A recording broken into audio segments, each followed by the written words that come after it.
episode of the Discomfort-Zone podcast. The idea to cross the ape man with the Anunnaki. Slaves, work animals created for one person to unburden the gods. Hello everyone, my apologies. Let's get into it now. Okay, there we go. Good, so I'm glad you can all hear me. That is wonderful. And despite not being sure if I would actually be able to make this episode today, I'm glad to say that I think we will be able to make do. I'm recording it on my phone. I've got, for those who are watching the video, a very partial setup. You can't actually see chat, so maybe we'll just release the audio this week. But we will make do with what we have. Thank you, Crimson Clad. Yeah. Okay, so without further ado, since it's taken us this long with the janky start as it is, let's jump right into it because we've got quite a lot planned for today. So, following last week, I thought I'd recap just a little bit about where we were in the story and what was happening because I felt it might have been a little bit confusing and there's a lot going on. To be honest, some of the details aren't crucial. The names and the characters and a lot of them are sort of rather trivial to the overarching story here. So if you don't remember details or anything, don't worry about it. What we're going to do is we're going to have an overview of the story of where things have been going so far to remember where we were. So the geography, we've been focusing on Egypt, ancient Egypt, the first, as it were, gods who were ruling there and the wars that were happening between them. We spoke about Horus and Osiris, his father, and Set, Horus's uncle. And Horus was... really, Osiris was the one who started the feud by marrying his sister and taking his half-sister and taking her so that Set couldn't have a legal heir to the throne, which upset Set, that started the wars between them, which led to Horus eventually leading an army of humans to fight against them. And so they beat Set, and he was pushed out of Egypt up north. And he settled in a country that belonged to the Enlilite camp. And so that really started the larger Second Pyramid War, where the Enlilites, led by Ninurta, invaded eventually into South Africa and defeated all of the Enkiites who were there. And there was a redivision of the lands after that. So that's basically the situation. Now, if you have any questions or anything that you'd like cleared up as well, please post in chat. I'm going back and forth, so I'm not as on top of it because of the setup, but I will try and check in every once in a while. So the next part of the story that we have to talk about involves two characters which we've actually met before in various instances. And these are Dumuzi and Innana. Now, Innana, I think we've mentioned her name quite a few times, and maybe she had many epithets throughout the years, and some are more famous than others. Innana is her Sumerian name. She was called Ashtoret by the Mesopotamians, and she was later in the older religions in the Hindu Valley was also known as the goddess of fertility that's depicted there. So she's a very important figure, but this is in the beginning of her, shall we say, career as a young aspiring goddess. And she and Dumuzi were very much in love. Now, Innana was the granddaughter of Enlil, and Dumuzi was the son of Enki. And so this couple, this love affair, was really could be a healing part for these two warring clans to finally have a couple from both sides coming together. And it was actually endorsed and accepted, at least by most of the gods and definitely all of her relatives on Enlil's side, but there was one god who felt very strongly against this union, and that god was Marduk.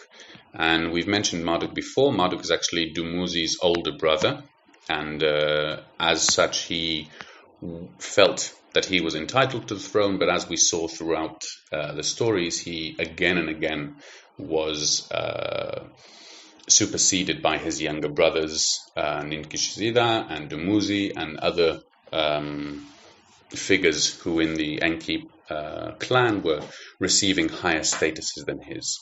And this led to a general feeling of frustration that we first noticed when he was leading the Ijiji rebels from Mars, and he said he felt more closely to them and to the Ijiji who were away from planet Earth than the affairs that were going on here. He'd sort of given up on his chance to attain his princely title. But over the years, and as he settled in Egypt, under the epithet of Ra, as Sitchin suggests, he did gain more control, more of a following, and this sort of reignited his attempts to reclaim the throne. Now, there is another part of this story, and that is Innana. And though the story seems to be that Innana was very much in love with Dumuzi and they really did care for each other, nevertheless, she had great ambitions. And she definitely saw a union with Dumuzi as a chance for her to proceed and to bring forth an heir to take the throne and to be a queen. The problem was that no matter how much they tried, they could not attain a male offspring who could become the legal heir. And this was a bit of a problem. As we've seen time and time again, this legal heir male child was more important than the relationship, than pretty much anything else. And under this worldview, Dumuzi decides to do something. And it's not entirely clear, but according to Sitchin, this was actually done with the support of Innana. And so Dumuzi decides to go and visit his half-sister, and in order to attain an heir through her. And this reminds us, although it sounds strange, of a lot of stories in the Bible. Abraham's wife, Sarah, also encouraged Abraham to go to her concubine and to lay with her in order to have a male offspring. And so this idea of agreeing for the patriarch to impregnate some other woman and to claim an heir that way was apparently rather common. And so with Innana's blessing, Dumuzi went to his half-sister. But here the story takes a bit of a turn. And as he attempts, in Sitchin's words, to explain and very subtly insinuate what his intentions are, his sister doesn't seem to pick up on any of the signals. And in his failed attempts, he eventually rapes her. And although rape seems to have been forgiven to a certain extent in some of the cases, in this instance, it seems to be a very bad decision on his part. And so he immediately feels the dangers that he has posed, and he actually has a dream in that night of some people following him and trying to kill him, and he wakes up and consults his sister, and she says that this is because of what he did. And so he goes back and he decides to run. Now, yes, exactly, patient zero, Lot and his daughters as well, which is an interesting story. We're going to reach that later on as well. And so at this point, Marduk, who hears of the affair, as do the other gods, secretly and behind the scenes gives the order to kill Dumuzi. Now, this wasn't customary. The usual punishment was exile of some sort, but death of a god was something that was not taken lightly. However, Marduk had other interests in his heart. Not only was he opposed to this union between him and Innana, but Dumuzi's heir would definitely challenge his own rights to ruling Egypt. And it was because of this that he took this opportunity of Dumuzi's transgression or crime and actually ordered his assassination. And there are various tales of how this actually happened, but eventually these hooded figures approach Dumuzi in the night and end up slaying him.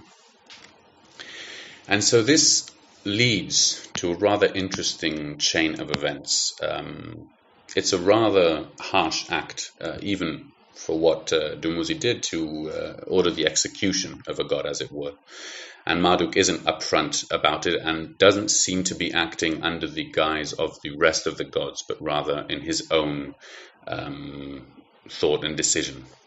And at this point, Innana changes. And until this time, she seems to have been, she fought in battles and she was very ferocious, but she was rather intent on pursuing the natural course, as it were, and being with Dumuzi and having an heir to the throne. But now with Dumuzi gone, this seems to present a problem to her plan. And so there's a very long description where she actually visits her sister-in-law, Dumuzi's sister in Africa, and as she goes, we're surprised to hear that although this time of mourning, her sister greets her with very suspicious trepidation and strips her of all her weapons before facing Innana eventually. And the reasoning for this, according to Sitchin, is that the law that we know in the Jewish law still stands in this situation. And I just want to say, as a child, I heard of this law. It's famous in the Bible. It's written very plainly. It's just, I never understood how it could be. This is such a ridiculous concept. But the rule is that if a wife is widowed, she loses her husband, she has the right to obtain a child from her sister-in-law's husband, from her husband's brother, basically. And so she can go to her husband's brother and ask to be taken in as his wife. And if he refuses, which I think is sort of very much frowned upon, but if so, he has to give her a lot and do all these very ridiculous actions. And it's a very, very strange rule. But it seems here that this was very much the case. It was Innana's intent, since Dumuzi was killed, to go and be with her brother, whom I believe his name was Nergal. And of course, her sister-in-law doesn't like this at all, having this very strong, powerful, power-driven goddess come and challenge her place, and this is why she is received with this cold reception.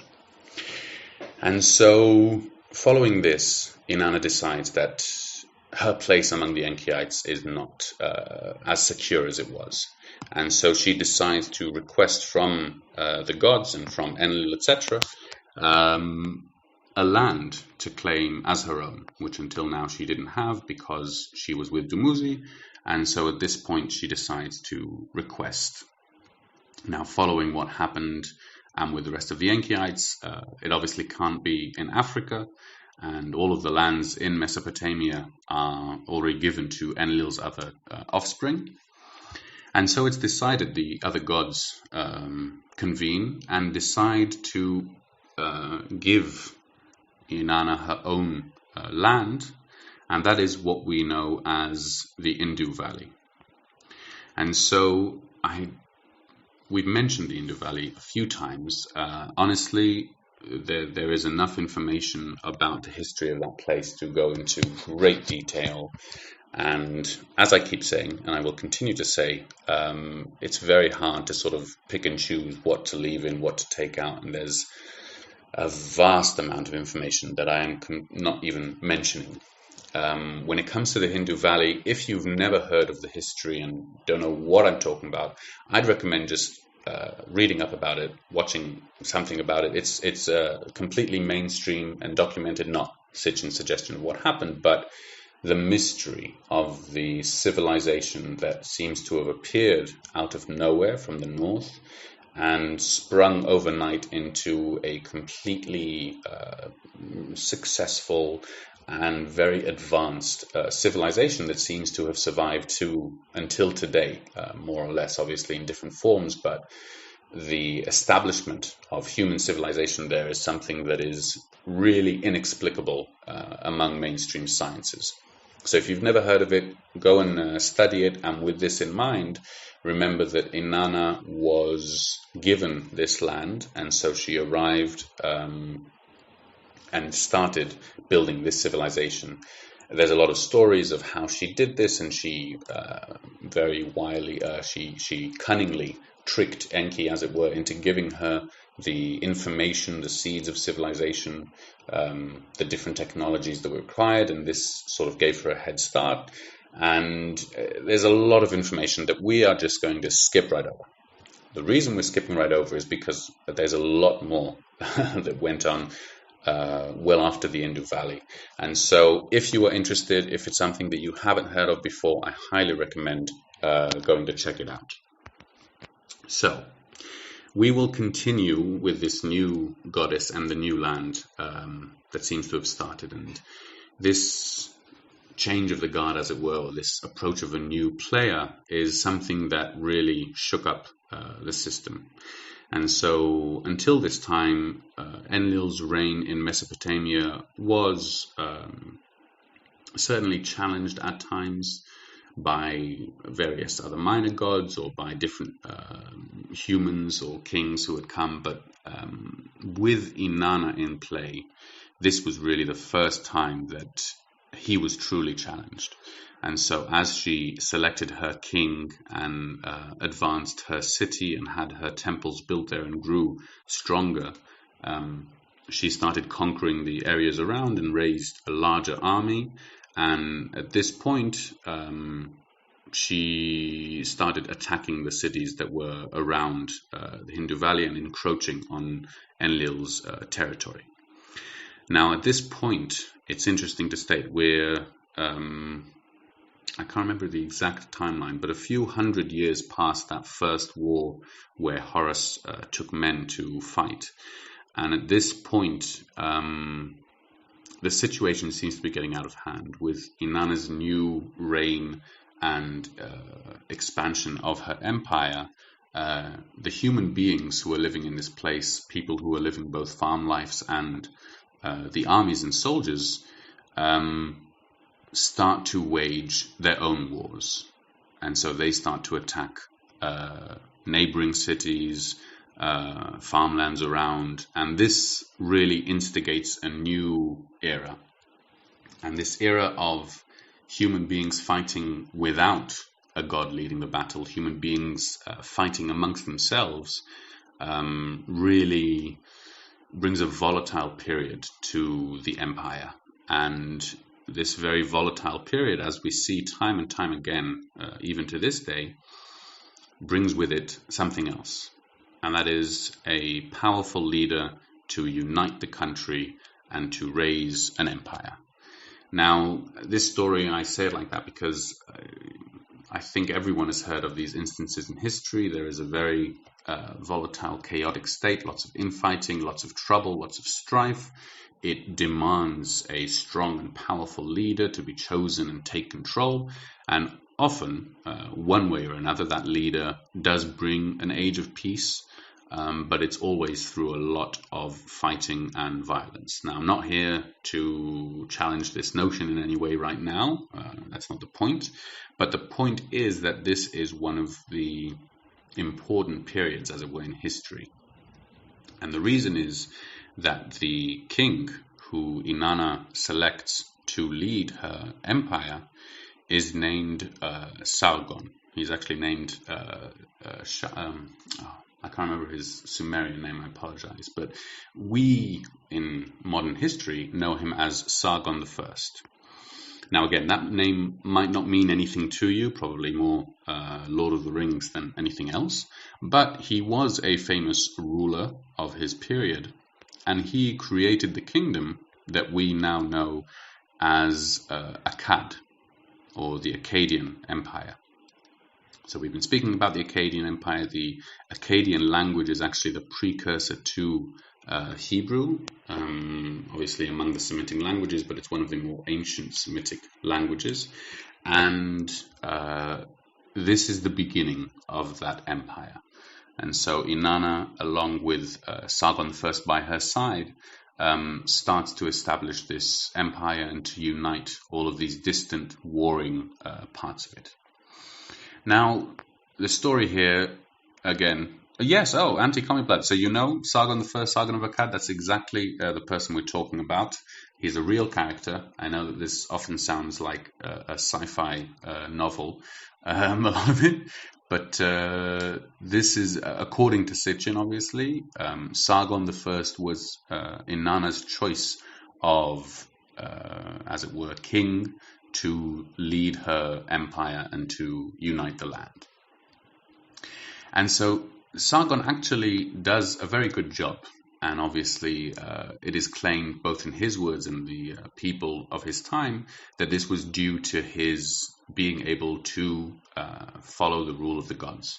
And so under the instruction of Innana, and obviously with the blessing and permission from the gods and from the gods whom he was interacting with their lands, he actually managed to establish this vast empire and very important at its time, during its time. But we will skip forward to these beyond the parts of the times of peace to his old age, at which point he makes a mistake, both in his own words and due to the repercussions. He decides to do something that angers one of the gods. And it seems that his decision is seeped with meaning and is obviously guided by Innana. And so we've spoken before a few times about the importance of certain locations, the geographies, not just as strategic sort of battling cities, but indeed in terms of the Anunnaki's, space commanding facilities, both the command center and the different facilities that we use to transmit and to communicate. And so Sargon appears to have made a symbolic move, and he actually goes to Babylon, where the command center used to be, and he takes some of the soil from there and he brings it back with him to Akkad. And in this sense, he is basically implying that he will build a new facility, a new gateway of the gods in Akkad. Not only that, but it's said that he takes one of the very important artifacts from Babylon, where it was, back to Akkad with him. Now, obviously, this is Innana's intent of seizing control and becoming the queen of Earth, but nonetheless, it doesn't go unnoticed. And the god to notice this more than others is Marduk. Now, as has been here, no one has really heard of Marduk in a long, long time. And he suddenly, as it were, pops his head up through the woodwork. And his claim seems to be that Akkad was not one of the older established cities, meaning that geographically speaking, it doesn't sync. It's not harmonious with the placement of the other cities. And therefore, Akkad cannot be the place of the next gateway of the gods.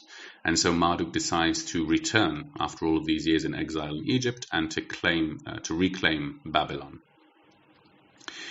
Now, at this point, Marduk is stationed in Babylon and garrisons himself in the city, and that is the situation that the Anunnaki are faced with. Now, because of this situation, and since it's delicate, the Anunnaki don't just want to declare war and to start doing that, but instead they decide to take a more diplomatic approach. And so they ask the Enkiite god that we've heard of before, Nergal, who was from Africa, to come and to basically try and persuade Marduk to give up his throne in Babylon and to return.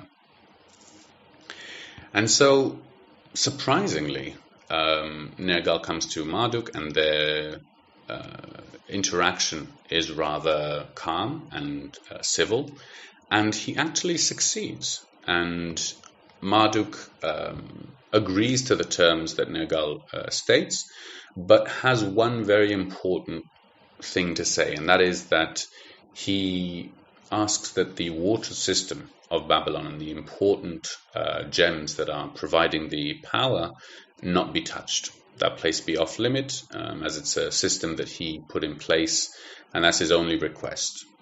And so Nergal and the other Anunnaki agree to this. Marduk is on his way, and everything seems to be going well. Until Nergal actually decides to remove the stone. Now, why exactly he did this is not clear. Both the description is very fragmented, and it seems, according to Sitchin's interpretation, that this wasn't as malicious a choice as it might be, but more a curious mistake, as it were. And Nergal, for one reason or another, goes to the room that Marduk specifically asked him not to, and he accidentally breaks one of the gemstones, and the water system stops working, as it were. Now, according to the description of the people of that time, this leads to a disastrous effect whereby the water system was providing water and power for all of the Babylonian lands surrounding it, and this has put both the gods who are staying there and the people in real dire situation. And so for this, Nergal is actually ordered to leave, to be banished away from Babylon and returned to Africa. Now, the reason we're going into all of this detail about a seemingly unimportant side story, instead of talking a bit more about the mysterious and interesting Hindu Valley, is because this leads, all of these little bits are building up into the final chaotic outcome that no one really seems to have anticipated, not the Anunnaki and certainly not the humans. And what happens is that Nergal agrees, as it were, or accepts his fate to be banished, but he refuses to order his men, the people who form his army, to leave. And they actually stay behind in Babylon.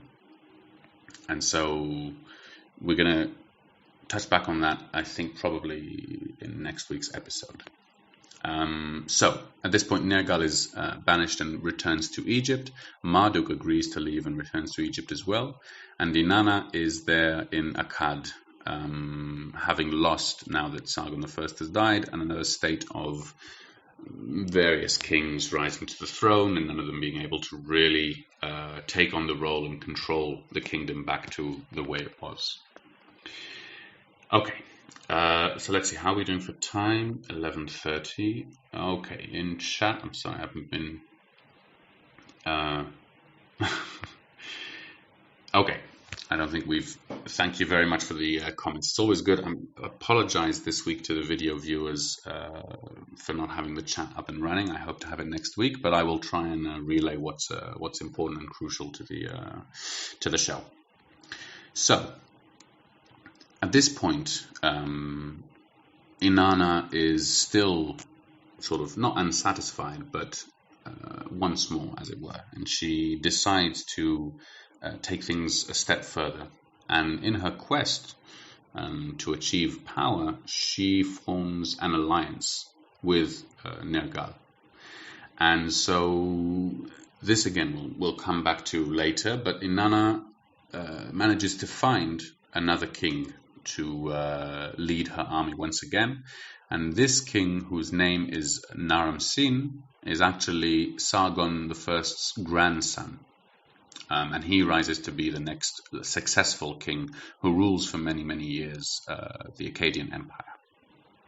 So, at this point, there's been a lot of wars and violence, and it seems that humanity has entered this state of, humanity and the Anunnaki, of really more and more struggles for power between the gods, both in each family and across the clans, and the people are taken along for the ride, as it were. In one way or another, they're both treated as sort of the peons of the gods who are fighting, all except the upper class of priests and the kings. And it really seems to be a very dark period in human history. So with this, there basically begins the next conquering quest by Innana with her newly appointed king Naram-Sin. And they continue in Sargon I's footsteps, but in fact they begin to expand that olden empire even more. And so as she advances and Naram-Sin manages to unite all of Akkad, she actually pushes forward. And with her conquest now, she begins to invade into the lands of Enlil, and she even reaches Egypt, and she begins to invade and fight against Marduk, who is there. And at this point, we see that there is an alliance that's formed, or as it were, the alliance that we know, whereby Naram-Sin, who was an Akkadian intruder who entered Africa, who entered Egypt, it's been found that there is a seal naming Nergal as one of the witnesses for one of the royal acts, and Naram-Sin paying tribute to Nergal, this African god, who again, the mainstream scientists have no idea why this Eastern ruler would be paying tributes and actually be aware of this African god. When we look back, we see that Innana and Nergal had plotted to go against Marduk, and this was their chance. And so here we are at that very famous event in human history, where although it's been going on for a long time, this period of warring gods, with Innana it's taken to the next level. And with Naram-Sin now, she has expanded to include all four regions. And as I remember, the four regions are inclusive of the Sinai Peninsula, the ever-important space control mission that was in the heart of these different lands around. And Innana actually goes and conquers or fights against the gods who are the people who are guarding those spaceports, and succeeds in taking the lands over there. Now, it's an interesting question, and although Sitchin doesn't go into it, I will raise it just now so that we're all aware of this. Throughout this time, Enlil is most definitely perceived as the ruler of the gods. The final decision is his, and he is the commanding officer of this whole operation. And so when Marduk starts marching to Babylon, or when Innana starts conquering the Sinai Peninsula, we might ask ourselves, where is Enlil in all of this, and what exactly is going on, as it were? So Sitchin doesn't go into great deal what Enlil's actions were before, and I assume that this is because it's not mentioned anywhere, we don't know, and so Sitchin only can deal with the information that comes to us in the form of these clay tablets or whatever. But it is told that at this point Enlil hears of Innana's actions, and so we get this sense that Enlil isn't he isn't omniscient in the sense that he doesn't know everything, but it takes a while for messages to get to him to a certain extent. But upon hearing this, and in fact, he hears the news that Innana has attacked Enlil's personal city where his temple is, the Echo. And upon hearing this, Enlil decides to take things into his own hands, and he actually flies there and leads an attack on Innana, on Naram-Sin, and in fact on all of Akkad. So, as is often the case, Enlil sort of destroys the Akkadian Empire, begins rebuilding his city Echo, and the empire itself and the lands begin their rehabilitation. And so we can see again this sort of fighting, destruction, and then everyone accepts the periods of peace and starts rebuilding. Now, despite everything that's happened, and this is indeed, I think, surprising, but we go into a few details of why exactly. Innana manages to find forgiveness both from Enlil and from Anu. Now, it's worth mentioning that Innana was most definitely one of the favorites of both Enlil and Anu prior to all of this. And in fact, when she first arrived in the Hindu Valley, it was during one of Anu's visits that he allegedly or apparently visited her and lay with her, and she was his favorite granddaughter, and she definitely had his approval for the beginning of her journey. But at this point, as we can tell, she took it too far and she had to be put in place. But after the destruction of Akkad, she again is the daughter of Sin, actually one of the more famous gods, and Enlil has a soft space in his heart for this family. And so she is forgiven and she is allowed to remain, as it were. And this time again, we enter another age of peace. And this time it is led by Ninurta, Enlil's son. Now, Ninurta is a warrior, and he goes around and puts out the rebels and restores peace. But upon achieving this, he very quickly grows restless once again, as we assume his father is, and he starts traveling the land as well. And as some of you might be guessing already, this leads to another rebellion. And so, okay, let me see how we're doing for time. 20 minutes. Okay. So, you know what, let me just recap very, very quickly about the important points that we might have gone through. Again, there's a lot of details, there are a lot of names. I promise you I'm cutting most of it out.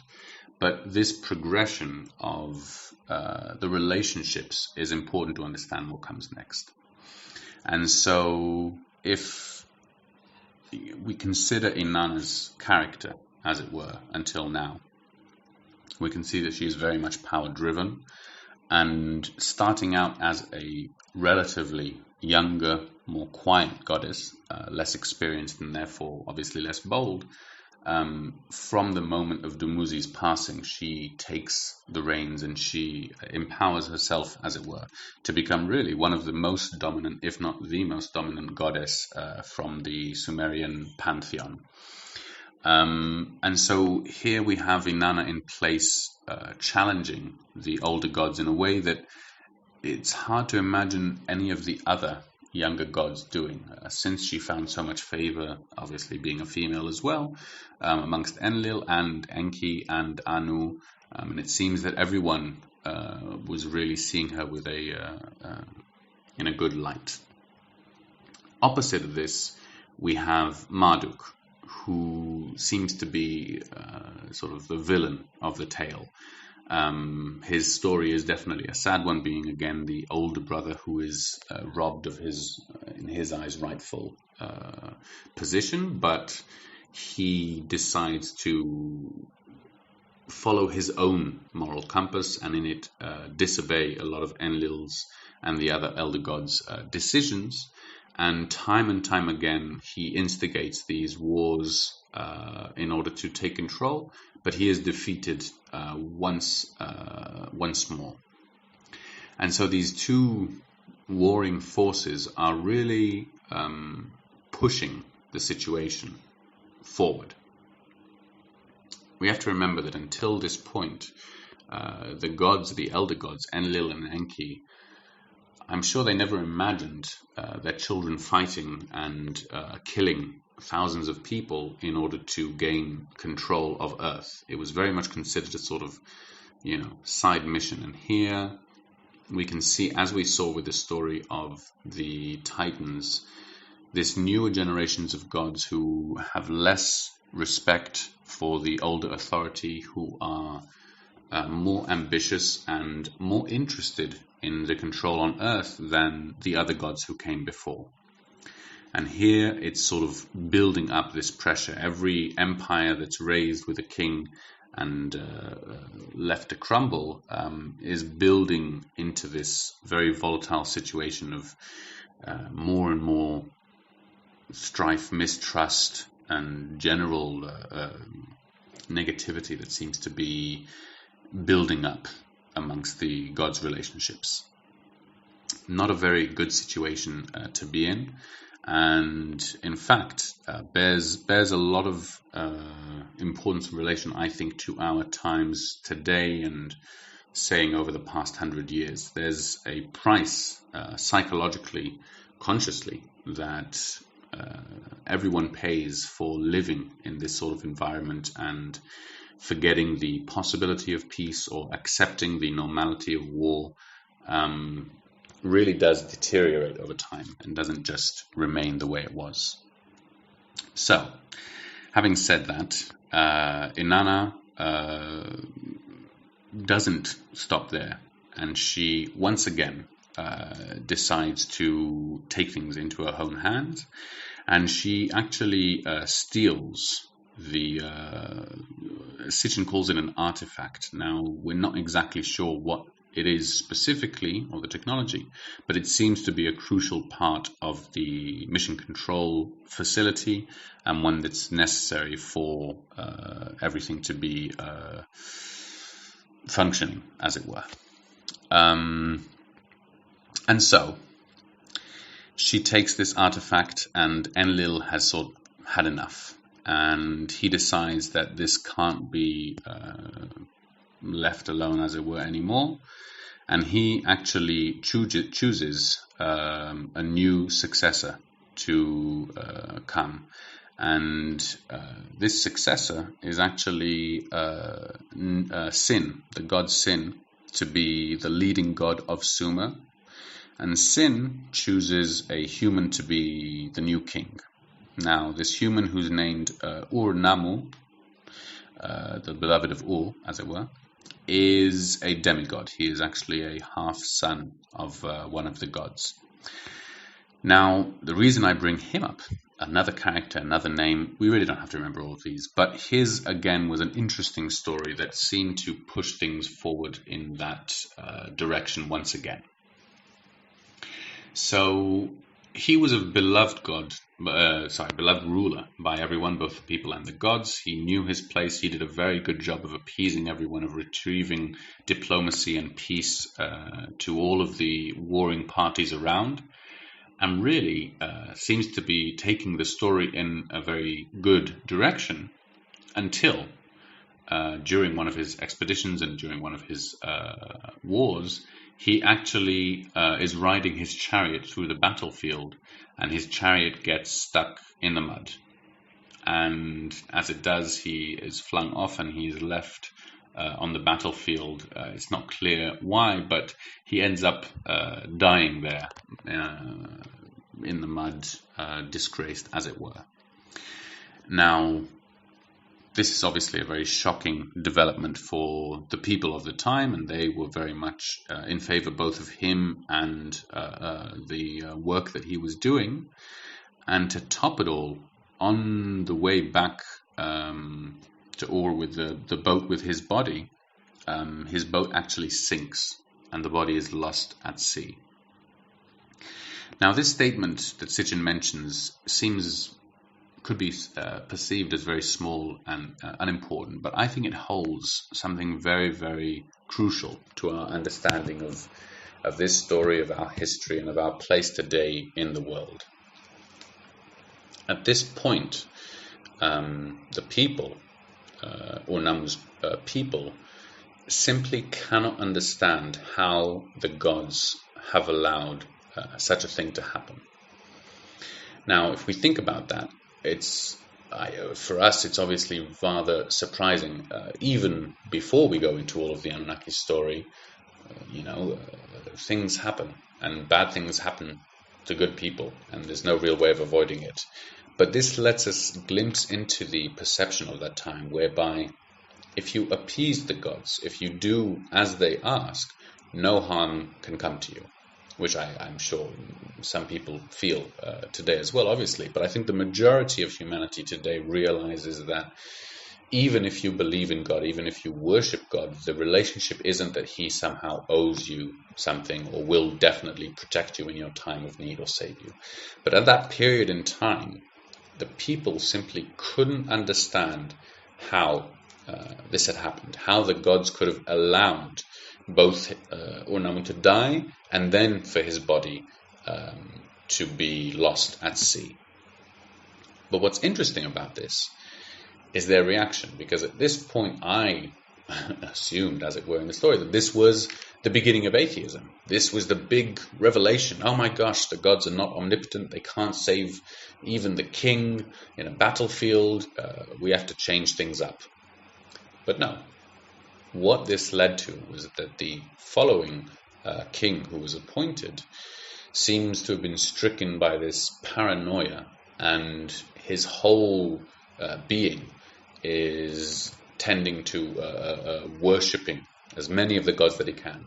And he goes on this lengthy expedition throughout all of the lands, both meeting the people and building these relationships, but especially trying to appease the gods, to really, prostitute himself out in this wild desperation, which was still very surprising for me. I know I shouldn't be surprised, and I know that this is obviously what to expect from the period of time that we're talking about, but nonetheless, to witness that, to see this action that is impossible to perceive, how the gods could allow this to happen and still be so entrenched in that worldview that the only option is they must have had a reason and we have to try harder.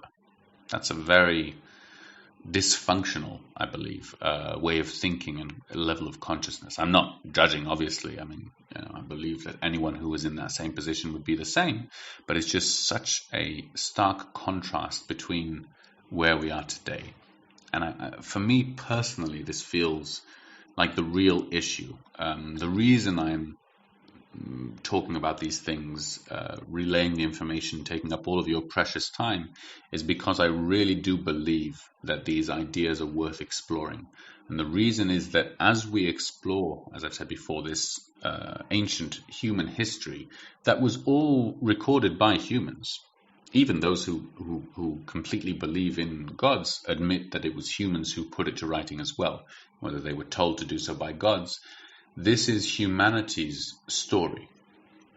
And yet here we seem to be rereading history with our newfound knowledge of both science, technology, and of course, our whole concept of the universe and cosmology, which has changed dramatically.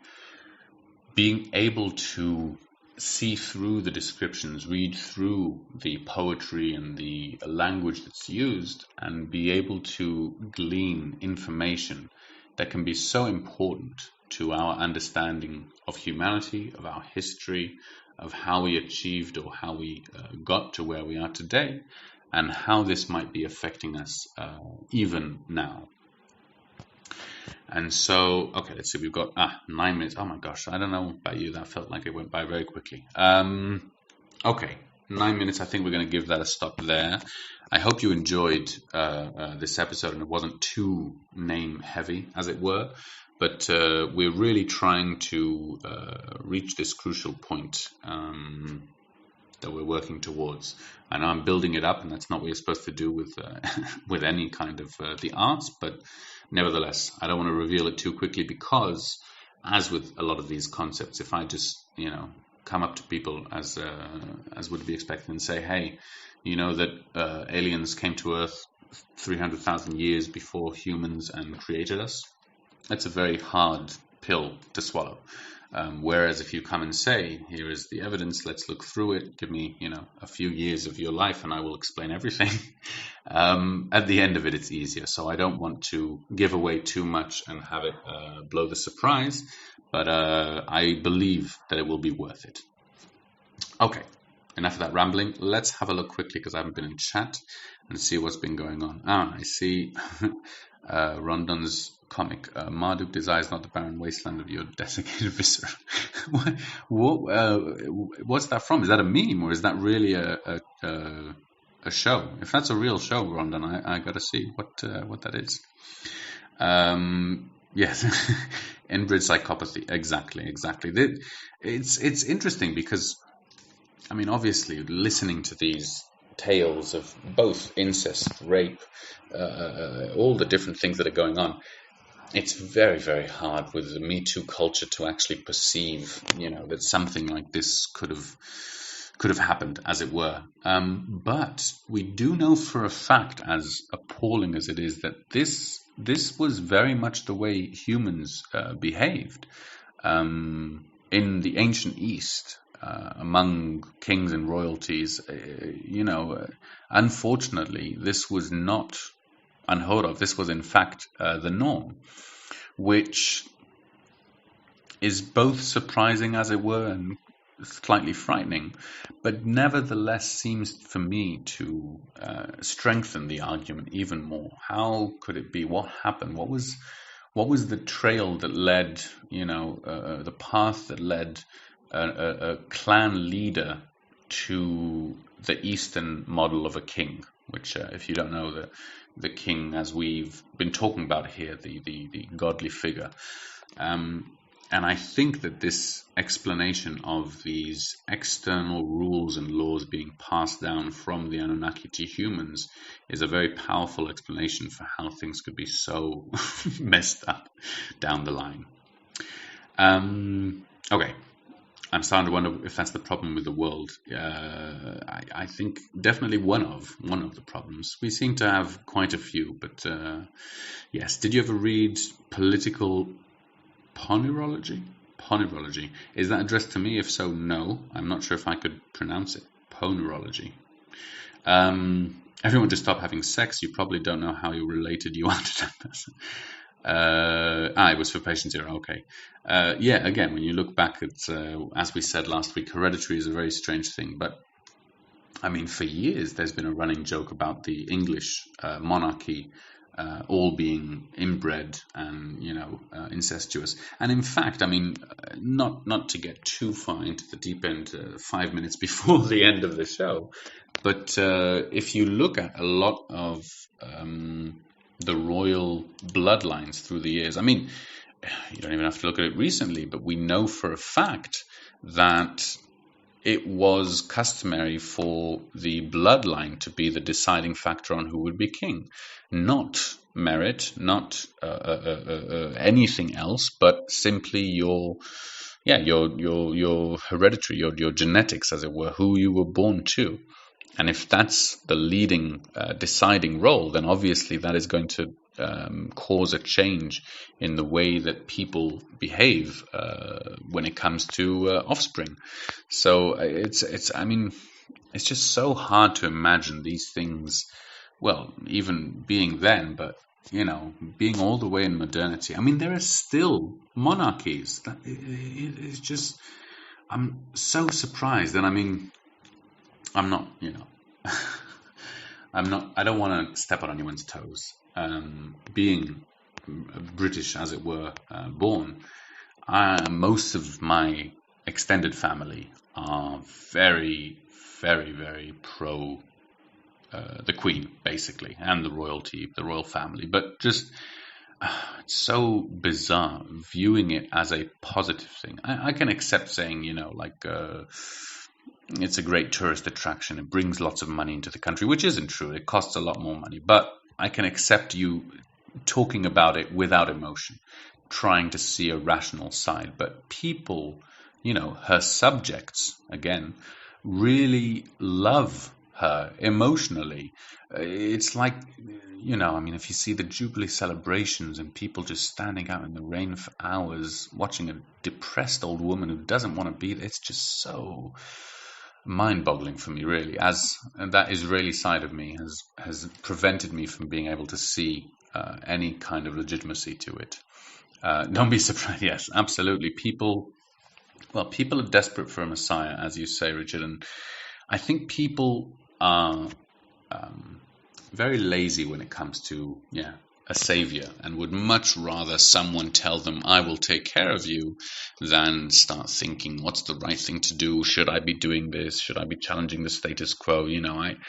I do understand the difficulties that lie in being an independent thinker and sort of standing up to what's common. But having said that, for humanity in general, I think it is so important at this point. We've witnessed so many messiahs, so many gurus, and even if a lot of them were real, as it were, or benevolent in the past, which I'm not necessarily sure, today we can scientifically, empirically prove that statistically most of them are in it for the money at best, and in it for control of people at worst. This has to teach us, I think, has to push us forward to the point where we say, you know what, I can learn a lot from this guru and still not accept him as a guru. You know what I mean? I can learn from this one and from that one, and I can think about it myself and come up with my own ideas. And who knows? Eventually, I might actually find my own, groove and jam. And I think that, well, obviously for me personally, this seems a much healthier way for spirituality and even religion to evolve, because you're much less likely to take control and really take advantage of people if everyone has equal rights and everyone can teach and everyone can learn. And, it isn't a matter of taking someone and raising them to the status of demigod, but actually about improving ourselves. It's just, if you see all of these shows, it can get very depressing. Okay, I'm rambling. I apologize. This has been the Discomfort Zone podcast. I've been Olev. Thank you very, very much for showing up, for joining me. And I hope I will see you all next week for a slightly smoother ride, as it were. Okay, take care, everyone. Bye now.